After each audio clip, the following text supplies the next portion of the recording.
Assalamualaikum warahmatullahi wabarakatuh. Apa kabar kalian semua? Semoga kalian dalam keadaan sehat, dilancarkan rezekinya, dimudahkan segala urusannya, dan penuh dengan kebahagiaan. Sebelum masuk ke cerita, jangan lupa bantu like, komen, dan subscribe ya. Semoga kalian semua selalu dalam lindungannya.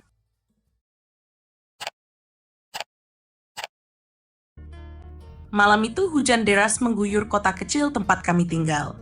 Aku duduk di ruang tamu memandang putriku yang sudah remaja, sibuk mengerjakan tugas sekolahnya. Wajahnya adalah salinan sempurna masa mudaku, seolah Tuhan ingin aku terus mengingat bagaimana perjalanan ini dimulai. Hatiku berat, tapi aku tersenyum. "Andi, aku ingin bicara," kataku perlahan kepada suamiku yang duduk membaca koran di sofa. Dia menatapku sekilas, lalu melipat korannya. "Apa yang mau dibicarakan, Nindi?" tanyanya, nada suaranya tenang seperti biasanya. Aku menarik napas dalam-dalam. Bayangan masa lalu melintas di benakku. Pertemuan kembali dengan Andi setelah sekian lama, cinta yang kembali tumbuh, dan keputusan besar untuk menikah di usia 19 tahun. Semua itu seperti mimpi, bahagia sekaligus rumit.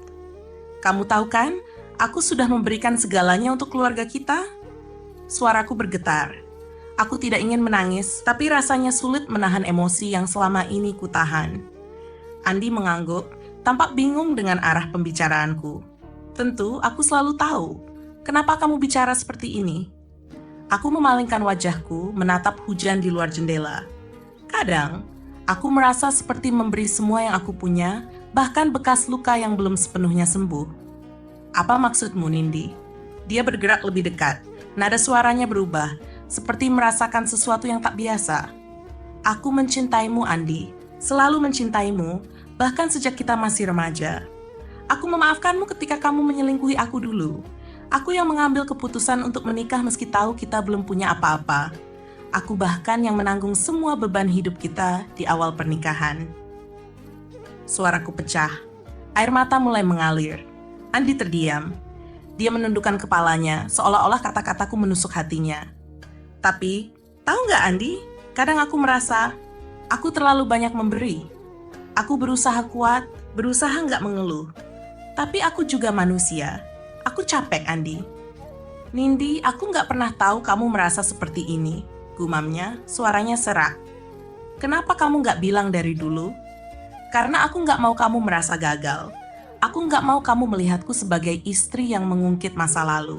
Aku ingin kamu tahu aku selalu mendukungmu, apapun yang terjadi." Aku menggenggam tanganku sendiri, mencoba meredakan gemetar di dadaku. Andi memegang tanganku. "Aku nggak pernah berniat membuatmu merasa seperti ini. Kamu benar, kamu sudah memberi segalanya, dan aku hanya mengambil." Hening sejenak. Suara hujan menjadi latar belakang pembicaraan kami yang penuh emosi. Aku menatap matanya, dan untuk pertama kalinya dalam waktu yang lama, aku melihat penyesalan yang mendalam di sana. "Aku cuma ingin kamu tahu, Andi, aku nggak pernah menyesal menikah denganmu. Tapi aku ingin kita mulai memberi satu sama lain, bukan hanya aku yang terus memberi. Kita adalah tim, kan?" Dia mengangguk pelan. "Kita adalah tim, Nindi. Dan aku janji, aku akan berusaha lebih baik untuk jadi suami yang pantas buat kamu." Aku tersenyum tipis, meski air mata masih mengalir di pipiku. "Terima kasih, Andi. Itu semua yang aku butuhkan." Hujan di luar mulai mereda. Aku merasa lega, seperti beban besar akhirnya terangkat. Malam itu, kami duduk bersama di sofa, berbicara lebih banyak daripada sebelumnya. Malam itu, langit cerah setelah hujan deras yang mengguyur sejak sore. Aku baru saja selesai membereskan koper suamiku, Andi, yang hendak dinas keluar kota esok pagi. Meski lelah, aku selalu memastikan setiap kebutuhan Andi terpenuhi. Sudah 16 tahun pernikahan ini berjalan, dan selama itu aku berusaha memahami segala kekurangannya. Bahkan saat ia menyerahkan seluruh gajinya kepada ibunya, tanpa menyisakan sepeser pun untukku dan anak kami. Aku tidak pernah mempermasalahkan soal itu. Bukankah seorang anak memang wajib berbakti pada orang tuanya? Ibunya hanya seorang janda, dan aku tahu Andi ingin menjadi penopang hidup untuknya. Tapi, dalam hatiku ada bagian kecil yang terus bertanya, "Bagaimana dengan aku? Bagaimana dengan putri kami?" Aku hanya ingin merasa dihargai sebagai istri, meski sekadar diberi nafkah kecil dari hasil kerjanya. Namun, aku memilih bersyukur. Dengan penghasilan dari bisnis yang sudah kukelola sejak muda, aku mampu memenuhi kebutuhan keluarga kami. Jadi selama ini, aku menekan rasa kecewaku dalam-dalam, mencoba meyakinkan diri bahwa semua baik-baik saja. Atau begitulah yang kupikirkan. Kejanggalan pertama hari itu, aku menemukan sesuatu yang mengusik pikiranku. Saat membereskan baju Andi, aku membuka tas kerjanya untuk memastikan tidak ada yang tertinggal.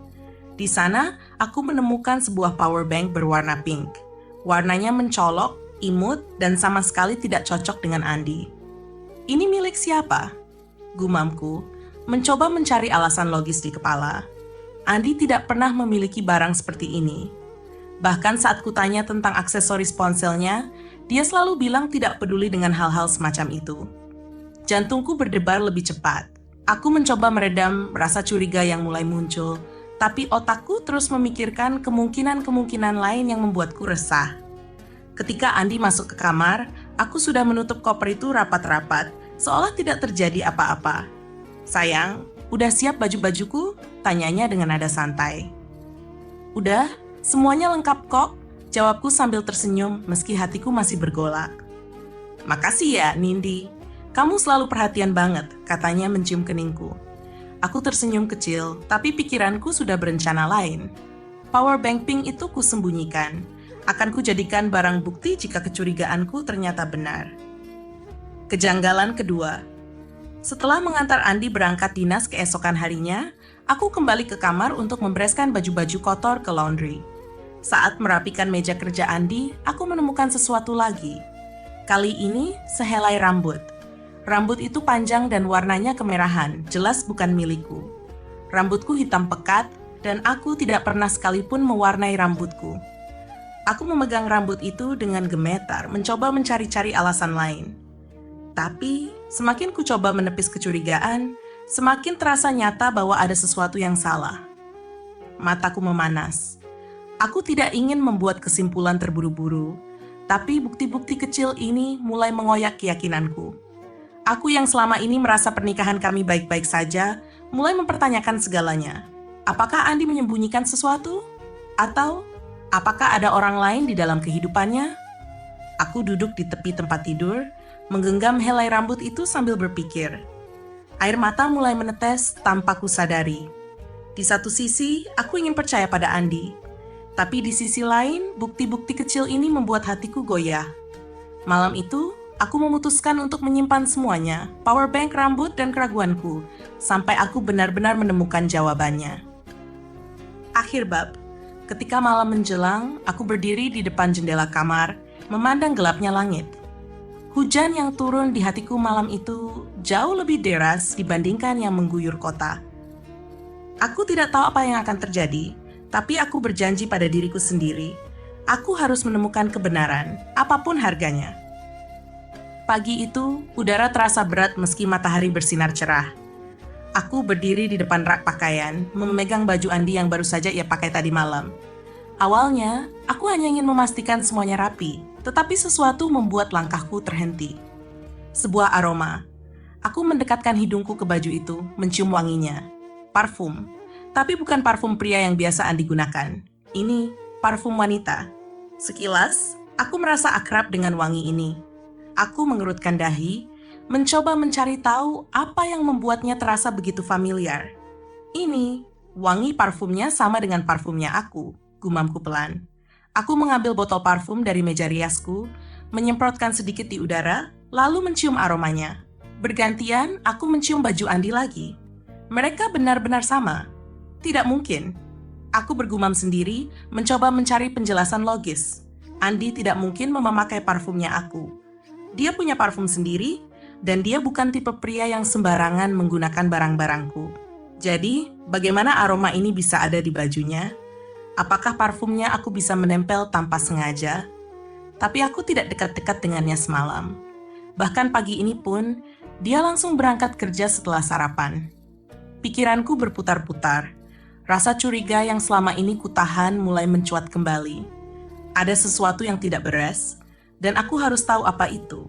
meminta bantuan. Tanpa pikir panjang, aku mengambil ponselku dari meja rias dan menghubungi seseorang yang selalu bisa kuandalkan, Bimo, asisten kepercayaanku di perusahaan.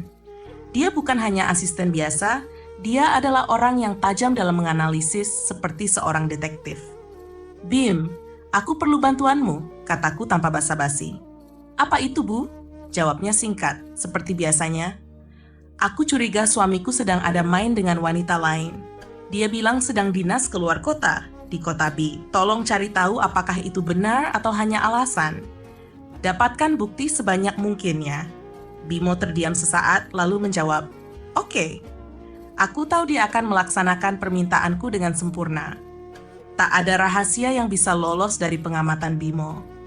Setelah panggilan berakhir, aku duduk sejenak, mencoba meredakan detak jantungku yang semakin cepat. Aku tahu langkah ini berisiko, tapi aku tidak bisa hanya diam dengan semua kejanggalan yang sudah kutemukan. Membawa luka ke laundry. Hari itu, aku bergegas menyelesaikan tugas rumah tangga yang tersisa. Aku membawa baju-baju kotor, termasuk baju Andi, ke laundry terdekat. Sepanjang perjalanan, pikiranku masih berkecamuk. Sesampainya di sana, aku menyerahkan baju kotor dan mengambil baju-baju bersih yang sudah selesai dicuci sebelumnya. Prosesnya cepat dan aku segera kembali pulang. Hari ini aku tidak ada jadwal ke kantor, jadi aku memutuskan untuk tetap di rumah. Sebagai pemilik perusahaan, aku memang jarang datang jika tidak ada hal penting. Lagi pula, aku memiliki tim yang bisa kupercayai. Namun, meski tubuhku ada di rumah, pikiranku melayang-layang. Aroma parfum, rambut kemerahan, power bank pink, semua itu membuatku merasa seperti berada di ambang kehancuran. "Awas saja kamu, Andi. Kalau benar kamu ada main dengan wanita lain, kamu akan menyesal seumur hidupmu," gumamku pelan. Mataku menatap kosong ke arah langit-langit. Hatiku terasa sakit. Luka kecil yang ditorehkan oleh hal-hal yang belum pasti ini sudah cukup untuk membuatku menangis dalam diam. Aku tahu jika kecurigaanku terbukti benar, rasa sakit ini hanya akan semakin dalam. Tapi aku bersumpah aku tidak akan diam saja. Jika Andi memang menyembunyikan sesuatu, aku akan menemukan kebenarannya, apapun yang terjadi. Siang itu, suasana rumah terasa sedikit berbeda. Untuk pertama kalinya dalam beberapa waktu, aku bisa menyambut putriku, Bella, pulang dari sekolah. Biasanya, aku terlalu sibuk dengan urusan lain meski jarang ke kantor. Namun hari ini, aku bertekad untuk berada di rumah, menikmati momen kebersamaan yang sering terlewatkan. "Alhamdulillah, anak mama sudah pulang," ucapku hangat sambil memeluk Bella. Aku mencium pipinya dengan penuh kasih, meski dia tampak sedikit risih. "Mama, aku udah besar loh," katanya sambil tertawa kecil, mencoba melepaskan pelukanku. "Di mata mama, kamu tetap anak kecil," jawabku lembut. Bella tertawa lagi, tapi tatapannya kemudian berubah serius. "Ma, papa pergi lagi ya?" Pertanyaannya membuatku terdiam sejenak. "Iya, sayang. Kok kamu tahu? Papa kasih tahu kamu?" tanyaku merasa penasaran. "Enggak, Ma. Aku nggak dikasih tahu papa, tapi aku lihat papa pergi." Aku mengernyit, bingung dengan ucapannya. "Kamu lihat papa? Kapan? Kan papa perginya pagi-pagi setelah kamu berangkat sekolah." Bella menggeleng.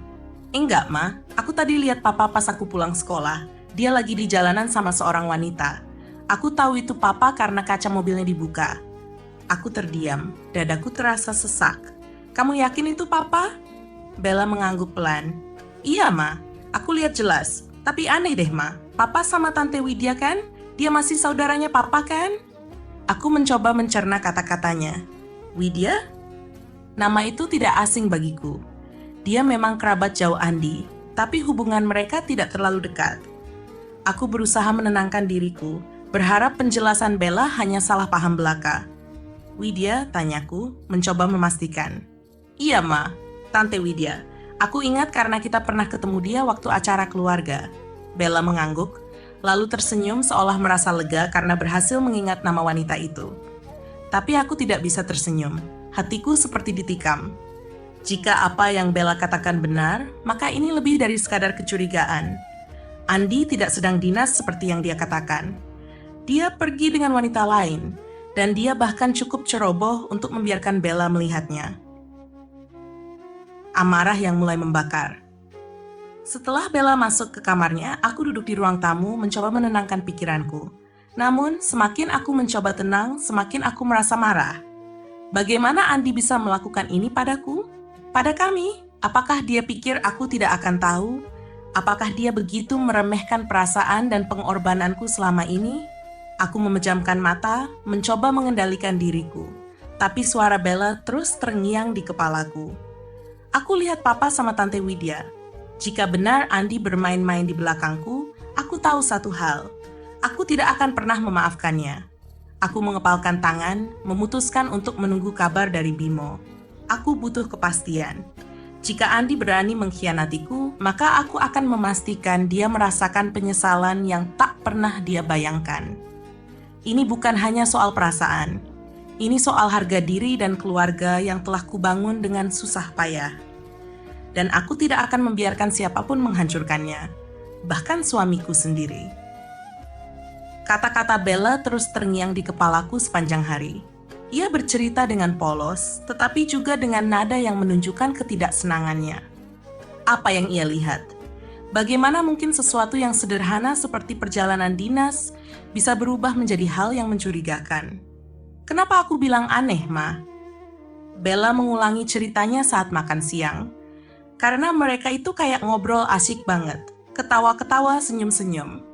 Bahkan Tante Widya sempat nyenderin kepalanya di pundak Papa.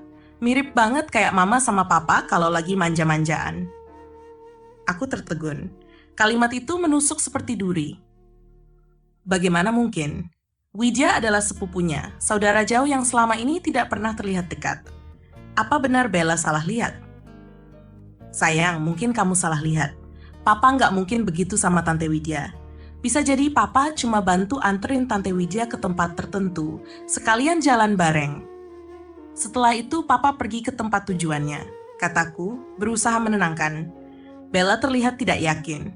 Ya, semoga aja gitu, Ma. Tapi aku tetap nggak nyaman lihatnya. Aku takut Papa kayak papanya temanku. Aku menelan ludah.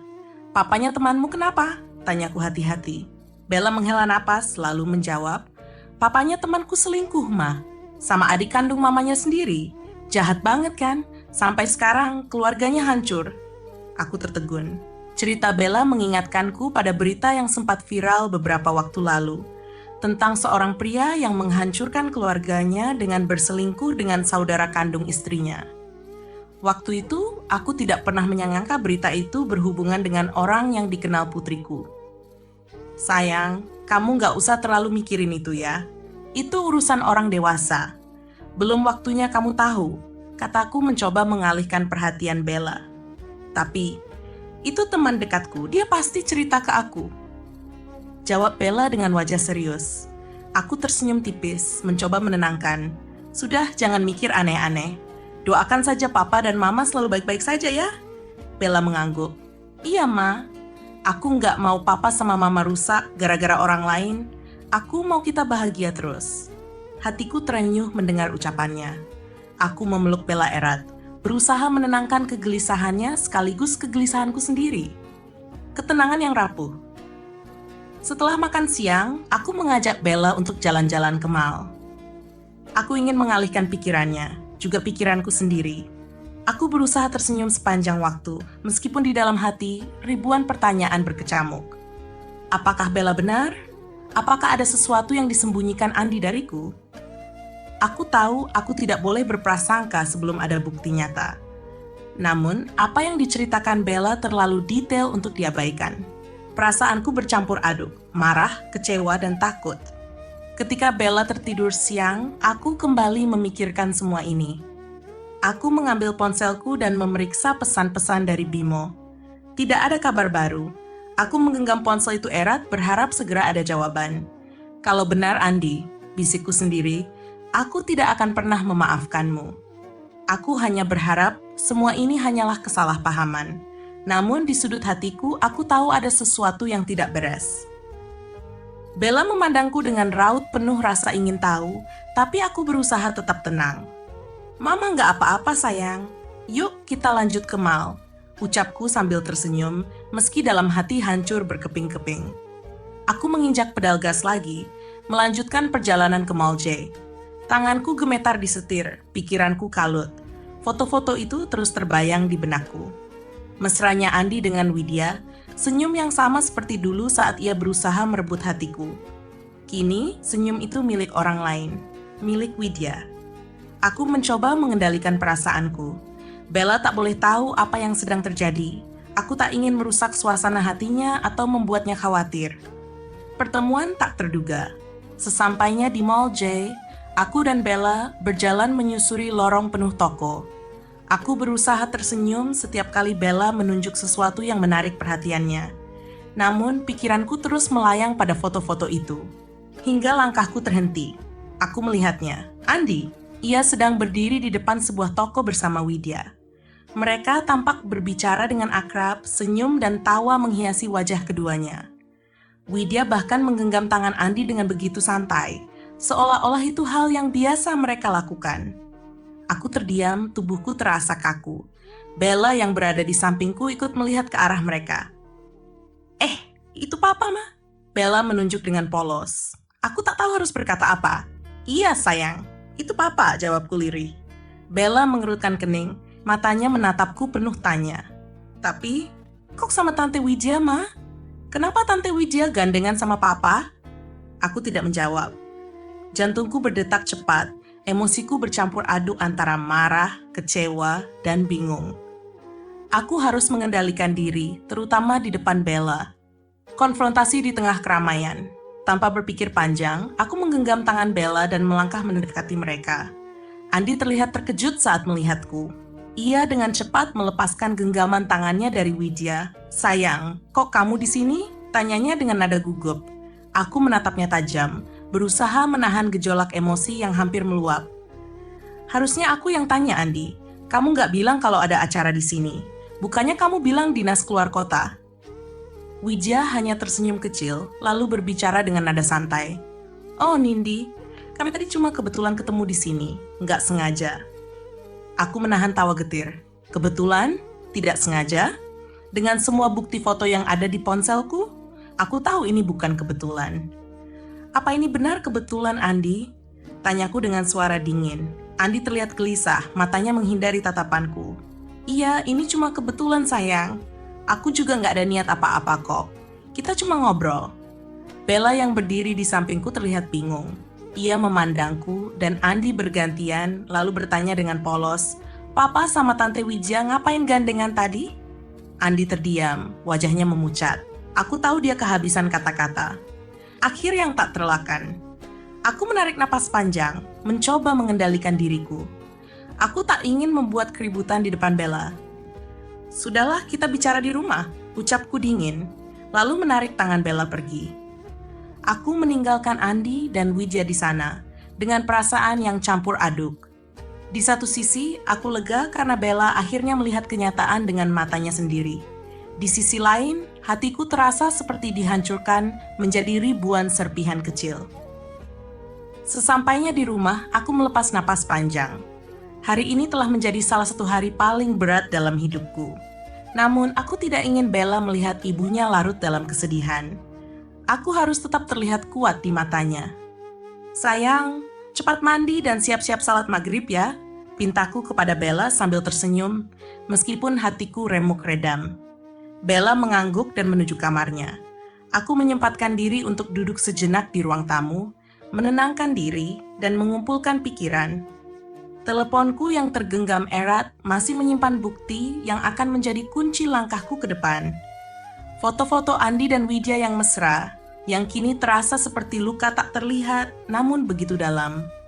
Aku menatap layar ponsel itu lagi, melihat foto-foto mereka. Senyuman palsu yang menghiasi wajah Andi membuatku mual.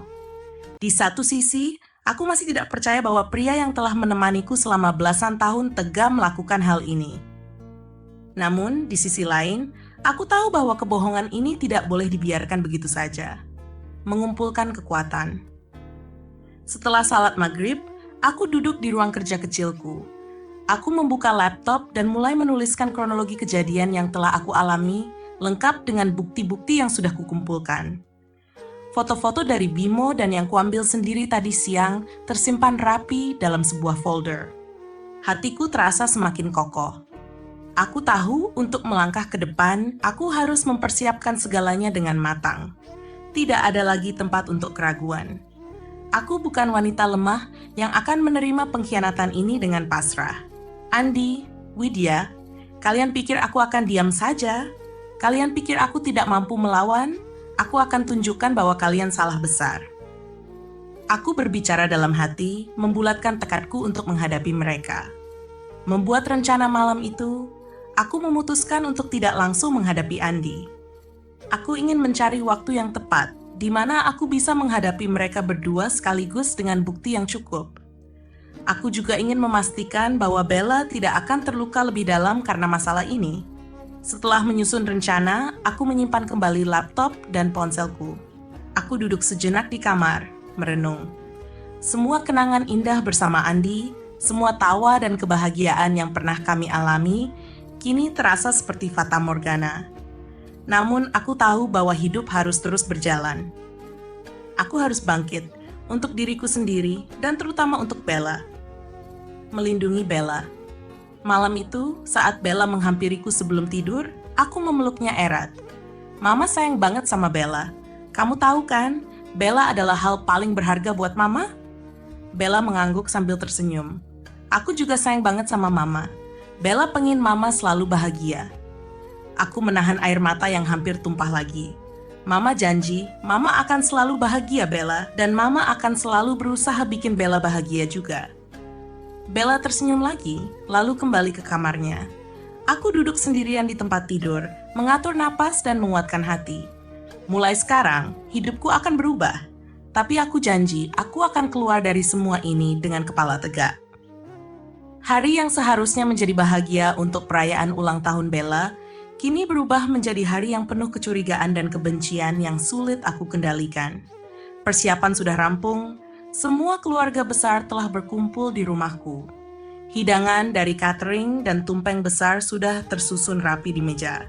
Namun hatiku tidak tenang. Widya juga hadir di acara ini, berpura-pura seperti tidak ada yang terjadi. Ketika aku memintanya membantu membawakan tumpeng besar, ia dengan cepat menolak. Maaf mbak, aku lagi nggak enak badan. Takut kalau angkat berat malah tambah sakit. Ujarnya dengan senyuman kecil yang terasa begitu palsu di mataku. Kecurigaan yang tak terbendung. Aku memperhatikannya dengan seksama. Wajahnya tampak biasa saja, tidak pucat atau menunjukkan tanda-tanda sakit. Namun, ada yang berbeda. Tubuhnya terlihat sedikit lebih berisi dibandingkan sebelumnya. Pikiranku langsung melayang jauh. Jangan-jangan dia hamil. Kemungkinan itu menghantamku seperti petir di siang bolong. Jika benar, dan itu adalah ulah suamiku, maka ini adalah pengkhianatan yang tidak akan pernah bisa aku maafkan. Aku memandang Widya yang masih berbicara dengan beberapa anggota keluarga, tampak biasa saja di tengah keramaian.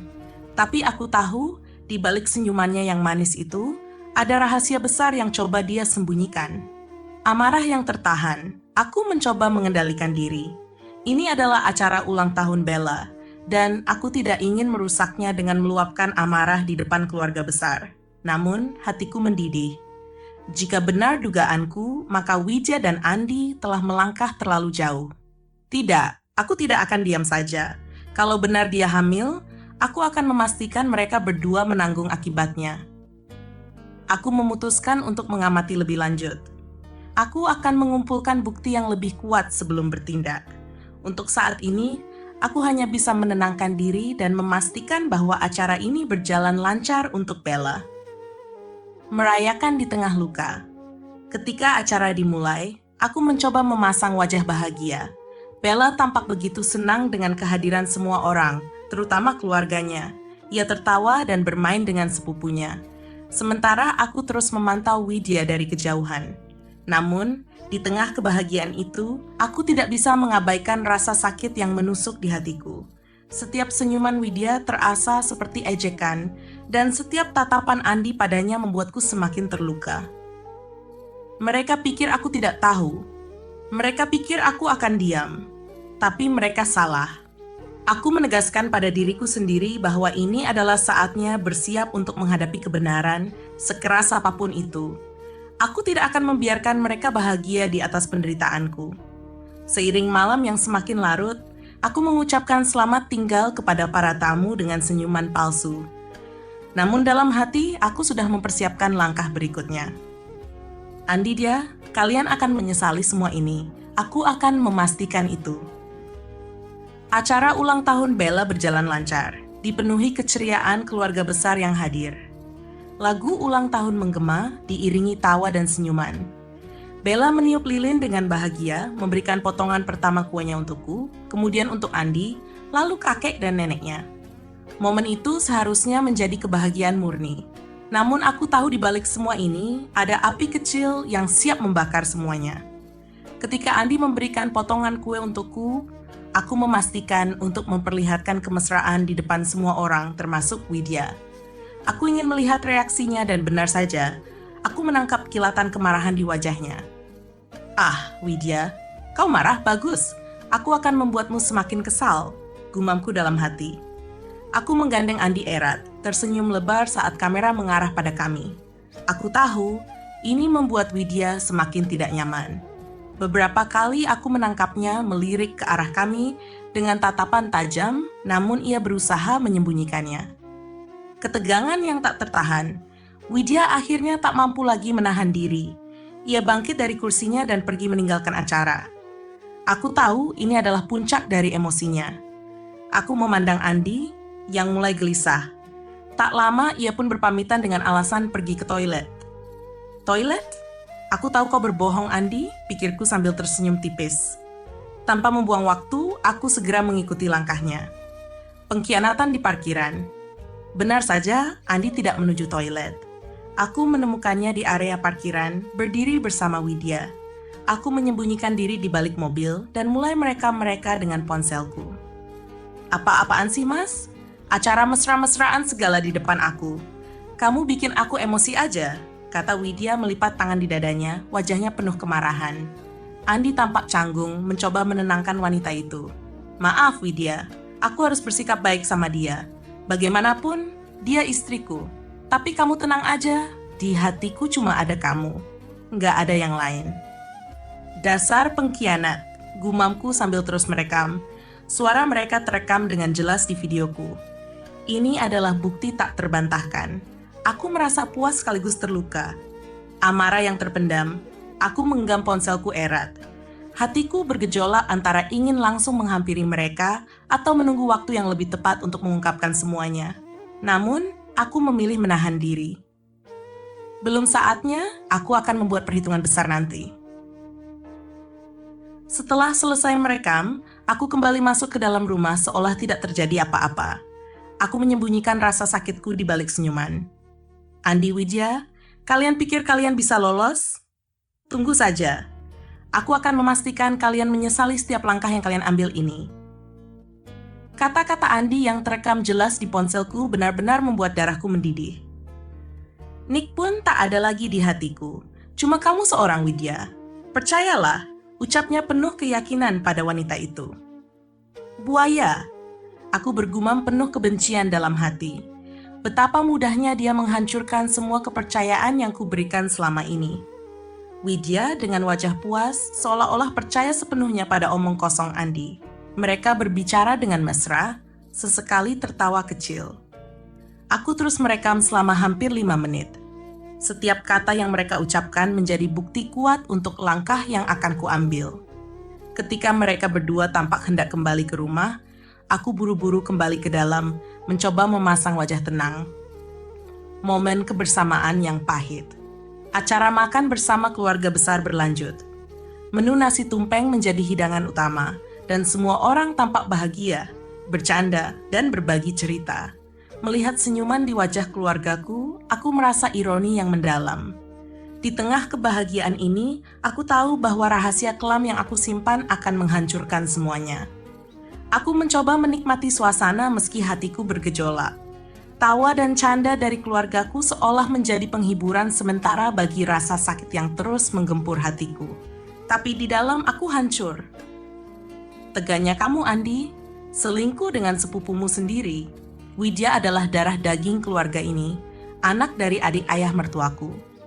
Betapa rendahnya moralmu. Pikirku menahan air mata agar tidak jatuh. Fakta yang menghancurkan. Dugaanku tentang Widya akhirnya terbukti. Aku baru tahu dari percakapan mereka bahwa Widya sedang hamil dan kandungannya sudah berusia 2 bulan. Anak itu adalah darah daging Andi. Ya Allah, begitu jauh mereka melangkah. Sungguh tak ada lagi harga diri dalam diri mereka berdua. Aku bergumam dalam hati, mencoba menenangkan amarah yang hampir meledak. Dendam yang akan terbalas. Aku tahu, mengungkap semua ini di depan keluarga besar akan menyebabkan kehancuran. Tapi aku tak peduli. Suatu saat, mereka harus tahu apa yang dilakukan Andi dan Widya. Orang-orang yang selama ini aku anggap keluarga, ternyata adalah pengkhianat.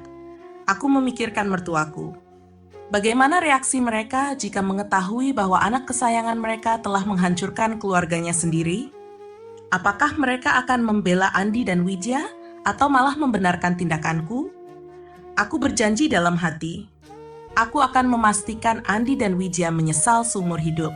Mertuaku yang selama ini terlalu memanjakan Andi juga akan merasakan akibat dari kelalaiannya.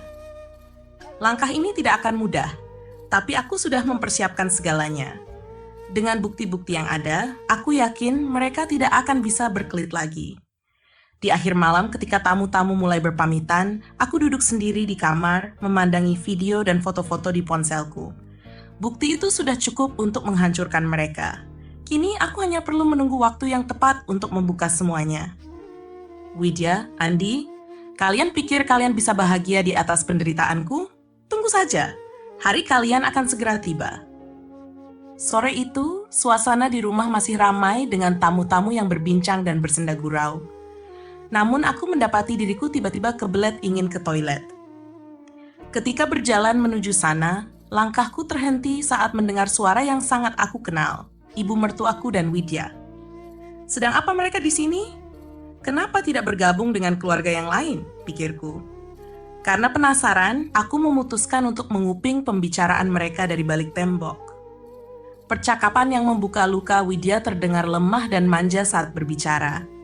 Tante, aku capek banget. Mungkin efek hamil. Aku istirahat di sini dulu ya, capek banget gak kuat lagi mau ikut acara. Ibu mertuaku, yang seharusnya menjadi sosok yang membela moral keluarga, malah terdengar begitu peduli. Iya, gak apa-apa, kamu istirahat di sini aja. Nanti tante ambilin makanannya biar kamu bisa ngemil. Kamu mau apa? Tante ambilin ya, jawabnya dengan nada penuh perhatian. Aku pengen jus jeruk sama kue ulang tahunnya Bella, tante. Tolong ambilin ya, lagi gak selera makan nasi, balas Widya. Mendengar percakapan itu, hatiku hancur. Aku benar-benar tidak percaya bahwa ibu mertuaku mendukung kehamilan Widya, yang jelas merupakan hasil dari hubungan gelap dengan suamiku. Tidak ada rasa malu sedikit pun. Malah, dia melayani Widya seperti seorang ratu, seolah-olah apa yang terjadi adalah hal biasa. Ya Allah, bagaimana mungkin seorang ibu mendukung kejahatan anaknya? Pikirku menahan amarah. Rahasia yang tetap disembunyikan. Aku segera melangkah mundur, mencoba menenangkan diri. Aku tidak ingin mereka tahu bahwa aku mendengar percakapan itu. Aku kembali ke ruang keluarga, mencoba memasang wajah biasa, meskipun di dalam hatiku ada badai besar yang siap meledak. Malam itu semakin larut, dan suasana di rumah mulai mereda. Sebagian tamu sudah berpamitan. Aku mencoba mengawasi Andi dari kejauhan. Dia tampak biasa saja, berbicara dengan Widya seolah tidak ada yang terjadi. Tetapi aku tahu, di balik senyuman palsunya, ada banyak rahasia busuk yang disembunyikan. Tak lama kemudian, Andi menghampiriku. Sayang, aku mau antar ibu pulang dulu ya. Dia minta diantar sekarang, katanya dengan nada lembut. Aku tahu, ini hanya alasan agar dia bisa bertemu Widya lagi. Tapi aku tidak menunjukkan kecurigaan. Iya, kalau kamu mau antar ibu, antar aja. Jawabku singkat, mencoba terdengar santai. Setelah Andi pergi, aku kembali ke kamar, merenungkan semua yang terjadi hari ini. Rasanya semakin jelas bahwa kehamilan Widya adalah rahasia yang mereka tutupi bersama. Bahkan ibu mertuaku terlibat dalam kebohongan besar ini. Tidak ada lagi yang bisa aku harapkan dari mereka. Mereka benar-benar sudah menghancurkan kepercayaan dan harga diri keluarga ini. Tapi aku tidak akan diam. Aku akan memastikan mereka semua menerima balasan atas perbuatannya. Gumamku penuh tekad. Malam itu, aku tidur dengan hati yang berat, memikirkan langkah selanjutnya untuk mengungkap semuanya. Ini belum selesai. Ini baru permulaan. Malam semakin larut. Setelah memastikan tamu-tamu pulang dan Bella sudah berada di kamarnya, aku kembali ke kamarku sendiri. Aku melepas hijab dan mengganti gamis yang terasa gerah dengan pakaian tidur yang nyaman. Niatku malam ini jelas, menunggu kepulangan Andi. Bella tadi begitu antusias menantikan malam ini, berharap bisa tidur ditemani ayahnya. Tapi entah kenapa, hatiku penuh keraguan. Aku tahu Andi tidak selalu menepati kata-katanya, apalagi akhir-akhir ini. Telepon yang mengungkap segalanya. Saat aku masih asik bermain ponsel untuk mengusir kantuk, telepon dari Andi masuk. Dengan sedikit rasa cemas, aku segera mengangkatnya. Sayang, maaf ya, aku nggak bisa pulang malam ini, ibu minta ditemani. Kasihan dia, aku kan juga sudah lama nggak nginep di sini. Ucapnya dengan nada datar, seolah-olah ini hal biasa. Aku terdiam sejenak. Hatiku mendidih, tapi aku berusaha mengontrol emosi. Dalam hati aku bergumam, kamu bukan menemani ibu kan? Kamu pasti bersama selingkuhanmu itu. Namun yang keluar dari mulutku adalah kebohongan yang tenang. Oh iya, nggak apa-apa mas. Kamu temani saja ibu. Aku bisa kasih pengertian kok ke Bella. Di sisi lain telepon, Andi terdengar lega. Terima kasih sayang, kamu memang pengertian banget. Aku janji besok aku bakal pulang lebih awal. Iya mas, aku percaya, jawabku pendek meski dalam hati aku tahu semua itu omong kosong. Kebenaran yang tak terbantahkan. Begitu teleponku tutup, aku merasa sesak. Bagaimana mungkin dia bisa berbohong semudah itu? Bahkan setelah aku melihat sendiri Widya masuk ke mobilnya tadi, Andi tetap berpura-pura seolah tak ada apa-apa. Sejauh apa kamu akan bermain, Andi? Sampai kapan kamu pikir aku akan diam? Pikirku sambil menggenggam ponsel erat-erat. Aku tahu ini bukan sekadar kebetulan. Ini adalah kebohongan yang direncanakan dengan rapi. Tapi aku juga tahu, kebohongan seperti ini tak akan bertahan lama. Aku punya bukti. Aku punya segalanya. Dan aku akan memastikan kebenaran terungkap pada waktunya. Malam itu aku tidak bisa tidur. Aku hanya duduk di sisi tempat tidur, menatap kosong ke arah pintu. Dalam hati, aku menguatkan diri. Besok adalah hari yang baru. Hari di mana semuanya akan berubah. Tidak ada lagi kebohongan, tidak ada lagi pengkhianatan. Malam itu, aku memutuskan telepon dari Andi dengan penuh kekesalan. Perkataannya yang berulang kali mengingkari janji hanya memperburuk luka di hatiku. Aku melihat wajah Bella yang tertidur dengan damai. Namun di balik ketenangannya, aku tahu hatinya pasti kecewa. Kasihan kamu, nak. Papamu lebih memilih wanita lain daripada kamu. Betapa teganya dia. Aku berbicara sendiri, meratapi keadaan yang semakin memburuk. Kesabaranku sudah habis. Tidak ada lagi alasan untuk bertahan dalam pernikahan ini. Keputusan besar pagi itu, dengan hati yang berat namun tekad yang bulat, aku mempersiapkan semua dokumen yang diperlukan. Bukti-bukti yang selama ini kusimpan dengan rapat. Foto-foto, rekaman percakapan, hingga pernyataan dari Bimo, semua kubawa. Tidak ada yang tertinggal. Hari ini aku akan mengajukan gugatan cerai. Tidak ada lagi kesempatan kedua. Semua sudah terlalu jauh. Gumamku pada diri sendiri sambil memandangi berkas-berkas itu. Aku juga sudah mengambil langkah lebih jauh. Aku mengirimkan bukti perselingkuhan Andi dan Widya ke kantor tempat Andi bekerja. Aku tahu risiko dari tindakan ini, tapi aku tidak peduli. Dia harus merasakan akibat dari perbuatannya. Tidak berhenti di situ, aku juga memviralkan bukti-bukti perselingkuhan mereka di media sosial. Aku tahu langkah ini akan membawa dampak sosial yang berat bagi kami semua, terutama Bella. Tapi aku percaya, sanksi sosial akan lebih menyakitkan daripada hukuman biasa. Pengadilan dan akhir pernikahan. Dengan bukti yang lengkap dan alasan yang jelas, pengadilan tidak butuh waktu lama untuk mengabulkan gugatanku. Hakim menyatakan bahwa pernikahan kami resmi berakhir. Ini adalah akhir dari semua penderitaanku, pikirku, meskipun hati ini masih terasa perih. Setelah keputusan itu, aku mendengar kabar bahwa Andi telah dipecat dari pekerjaannya. Kehidupannya berantakan, dan aku yakin dia mulai merasakan konsekuensi dari tindakan-tindakannya. Namun, di rumah, aku tetap bersikap seperti biasa. Aku tidak ingin Bella tahu apa yang sebenarnya terjadi. Di belakang layar, aku sudah melangkah lebih jauh dari apa yang pernah Andi bayangkan. Aku bukan wanita bodoh yang bisa dibohongi terus-menerus. Awal yang baru. Setelah semuanya selesai, aku mulai memikirkan masa depan. Bukan lagi masa depan bersama Andi, tapi masa depan untukku dan Bella. Aku harus menjadi lebih kuat, lebih tegar, dan lebih mandiri. Aku tahu perjalanan ini tidak mudah, tapi aku percaya dengan cinta dan doa, aku akan mampu memberikan yang terbaik untuk Bella. Ini bukan akhir, tapi awal dari kehidupan yang lebih baik. Aku meyakinkan diriku sendiri. Setelah perceraian yang hampir rampung, aku merasa lega karena semua aset penting berada atas namaku. Setidaknya, aku tidak perlu khawatir tentang keuangan atau tempat tinggal. Andi mungkin akan mengalami kesulitan mencari pekerjaan setelah ini, terutama karena reputasinya sudah hancur. Namun, aku tidak peduli lagi. Semua ini adalah konsekuensi dari tindakannya sendiri. Percakapan yang berat. Langkah berikutnya yang paling sulit adalah berbicara dengan Bella. Putriku itu tidak tahu apa-apa, dan aku tidak ingin dia menyalahkan dirinya sendiri atau kehilangan rasa hormat kepada ayahnya. Bella, sayang, Mama ingin bicara. Panggilku sambil duduk di sebelahnya. Bella menoleh, wajahnya masih berseri-seri setelah membuka kado dari teman-teman dan saudara-saudaranya. Mau bicara apa, Ma? Ngomong aja, katanya santai. Aku menarik napas dalam-dalam, mencoba menguatkan diri untuk menyampaikan kabar ini. Sayang, maaf, Mama dan Papa nggak bisa bersama-sama lagi. Ekspresi Bella berubah. Wajah bahagianya kini tergantikan dengan kebingungan. Maksud Mama apa? Apa nggak bisa sama-sama lagi? Mama dan Papa mau cerai? Aku hanya terdiam. Rasanya berat sekali untuk menjawab pertanyaan itu.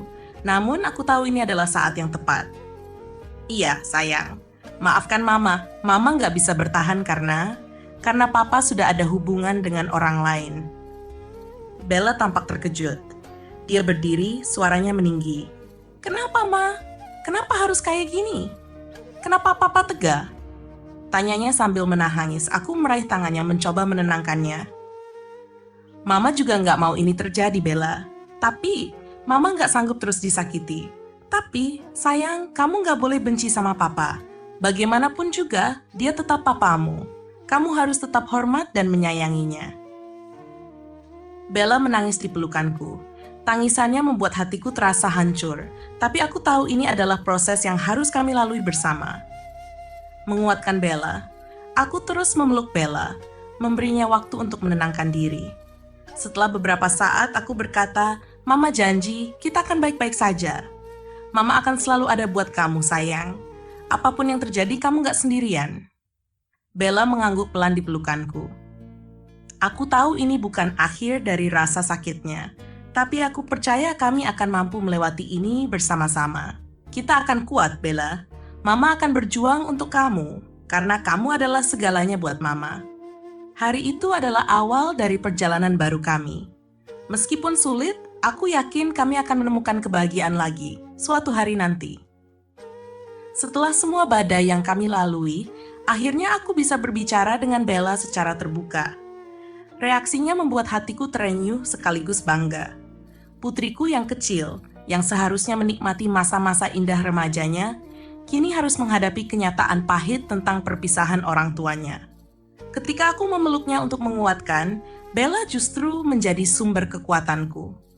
Mama tenang aja ya. Mama harus semangat ya, katanya sambil tersenyum lembut di tengah air matanya. Kata-katanya membuat mataku berkaca-kaca.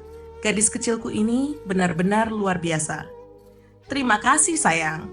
Kamu juga harus kuat ya. Kita berdua pasti bisa melewati ini, balasku sambil menggenggam tangannya erat. Sementara itu, kehidupan Andi, Widya, dan ibu mertuaku berubah drastis. Setelah perbuatan mereka terungkap, Mereka menjadi buah bibir di lingkungan sekitar. Tidak ada yang menyangka bahwa seorang pria yang dulunya dianggap baik, ternyata tega mengkhianati keluarga dan menghancurkan keharmonisan rumah tangga sendiri. Widya yang kini hamil, akhirnya menikah secara siri dengan Andi. Mereka tidak punya pilihan lain selain menyatukan hubungan yang sudah membawa aib besar. Namun, kehidupan mereka jauh dari bahagia. Andi kehilangan pekerjaannya karena aku telah menyerahkan semua bukti perselingkuhannya ke tempat kerjanya. Dengan reputasi yang tercemar, tidak ada satupun perusahaan di sekitar kota ini yang mau menerimanya. Bahkan usaha kecil-kecilan yang ia coba dirikan bersama Widya pun tidak berjalan lancar karena banyak yang enggan berurusan dengan mereka. Apa yang mereka tabur, itu yang mereka tuai. Pikirku setiap kali mendengar kabar terbaru tentang mereka. Menguatkan diri untuk masa depan. Aku dan Bella kini menjalani kehidupan baru yang sederhana, namun penuh kedamaian. Tanpa kehadiran Andi, rumah kami menjadi lebih tenang. Meski kadang rasa sakit itu muncul, terutama ketika melihat Bella termenung memikirkan papanya, aku selalu mengingatkan diriku untuk kuat demi dirinya. Bella, kita mungkin hanya berdua sekarang, tapi Mama janji akan selalu ada buat kamu, kataku suatu malam saat kami duduk di sofa. Bella tersenyum kecil, menggenggam tanganku. Iya, Ma, Bi juga janji akan selalu buat Mama bahagia, jawabnya. Kami tahu jalan di depan tidak akan mudah, tetapi dengan saling mendukung, aku yakin kami akan mampu melewati semuanya. Hidup ini mungkin tidak adil, tapi kita selalu bisa memilih untuk bangkit, ucapku dalam hati, mempersiapkan diri untuk menjemput masa depan yang lebih baik. Setelah perceraian kami resmi dan nama Andi serta Widya menjadi buah bibir di masyarakat, aku mulai menata ulang hidupku. Kehidupan mereka yang sekarang penuh dengan sanksi sosial adalah konsekuensi dari perbuatan mereka sendiri. Aku tidak pernah bermaksud untuk menjadi kejam, tapi aku juga tidak bisa terus-menerus menjadi korban. Permohonan ibu mertuaku. Suatu hari, mantan ibu mertuaku datang ke rumahku. Dia memohon dengan air mata agar aku membantu memperbaiki nama baik Andi. Tolonglah, Nak. Andi memang salah, tapi sekarang hidupnya hancur. Tidak ada yang mau memberinya pekerjaan. Dia sudah cukup menderita, katanya memelas. Aku hanya menatapnya dengan tenang. Bu, apa yang saya bisa lakukan? Nama baik itu bukan sesuatu yang bisa diperbaiki oleh orang lain. Itu tergantung dari perbuatan mereka sendiri. Kalau Andi mau berubah, dia yang harus membuktikan, bukan saya. Aku tidak bermaksud jahat, tetapi hatiku terlalu lelah untuk kembali mengorbankan diriku demi seseorang yang tidak menghargai kepercayaan dan kasih sayangku. Menjadi orang tua tunggal. Kini, aku fokus sepenuhnya pada Bella. Kehidupan tanpa kehadiran seorang ayah memang berat, terutama untuk seorang anak. Tapi aku berusaha semampuku menjadi sosok yang kuat untuknya. Mama akan selalu ada buat kamu, sayang. Kita mungkin hanya berdua, tapi kita cukup untuk satu sama lain, ucapku suatu malam saat kami berbincang. Bella hanya tersenyum, meskipun aku tahu dia juga merindukan kehadiran seorang ayah. Namun dia sangat dewasa untuk usianya. Iya, Ma. Bi ngerti kok. Mama udah cukup jadi semuanya buat Bi. Jawabnya membuatku merasa lega sekaligus haru. Belum siap untuk cinta baru. Meski hidup kami kini lebih damai, aku sadar bahwa menjadi orang tua tunggal tidak mudah. Banyak yang menyarankan agar aku mencari pasangan baru, tapi aku merasa belum siap. Luka yang Andi tinggalkan masih terlalu dalam. Kalau suatu hari ada lelaki baik yang ingin serius sama Mama, mungkin Mama mau. Tapi itu nanti, tidak sekarang. Sekarang Mama cuma mau fokus buat kamu. Kataku saat Bella bertanya apakah aku ingin menikah lagi. Bella hanya mengangguk kecil, seolah memahami keputusanku. Kebahagiaan yang baru. Kini, hari-hari kami diisi dengan kesederhanaan yang penuh kebahagiaan. Meski tanpa kehadiran Andi, kami berusaha menciptakan rumah yang hangat dan penuh cinta. Mama, kita harus bikin janji ya. Kita harus selalu bahagia, walaupun gak sempurna kayak keluarga lain, ujar Bella suatu hari. Aku mengangguk, menggenggam tangannya. Iya sayang, kita pasti bisa. Kebahagiaan itu bukan soal siapa yang kita miliki, tapi bagaimana kita mensyukuri apa yang kita punya. Dengan segala kekurangan dan kelebihan, aku tahu perjalanan ini tidak akan mudah. Tapi aku yakin, aku dan Bella akan terus bertahan dan meraih kebahagiaan yang kami ciptakan sendiri.